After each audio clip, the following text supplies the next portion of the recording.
Hi అండి, welcome back to వసంత విశేషాలు. ఎలా ఉన్నారండి? అందరూ బాగున్నారా? విమాన ప్రయాణం. ఇవాళ నా విమాన ప్రయాణాల గురించి చెప్తానండి.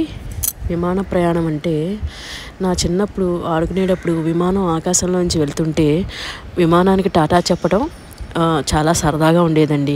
మీరు మీ చిన్నప్పుడు ఇలాంటి ఫీల్ అయ్యారా? ఇలాగా టాటా చెప్పటం, దాని వెనకాల పరిగెత్తటం అలాంటివన్నీ ఫీల్ అయ్యారా లేదా? కామెంట్ చేయండి. మీరు మొదటిసారి విమానం ఎప్పుడు ఎక్కారు? కామెంట్ చేయండి. నేనైతే మొదటిసారి ఒక 11 సంవత్సరాల క్రితము మా చెల్లెలు వనజ సెకండ్ పాప పుట్టినప్పుడు విశాఖపట్నం నుంచి బెంగళూరుకి టికెట్ చేసుకున్నాను అండి, ఎయిర్ విస్తా. అదే నా ఫస్ట్ ఫ్లైట్ ఎక్కడం అనమాట.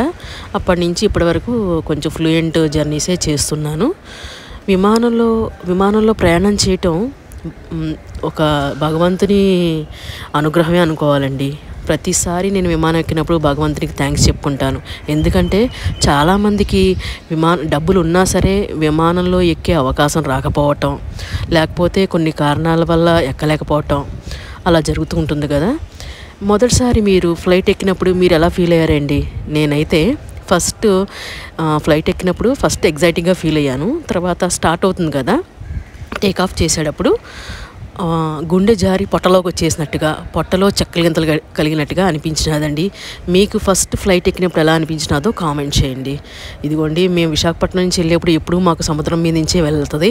అప్పుడు సముద్రం చూడటం చాలా బాగుంటుందండి. సముద్రం మీద నుంచి విశాఖపట్నం ఎంత అందంగా కనిపిస్తుందో అసలు. అదండి సంగతి. ఇదిగోండి, ఫ్లైట్స్ జర్నీ ఎట్లా ఉంటుందంటే లోపల బస్సు ఎక్కినట్టే అనిపిస్తుందండి నాకైతే.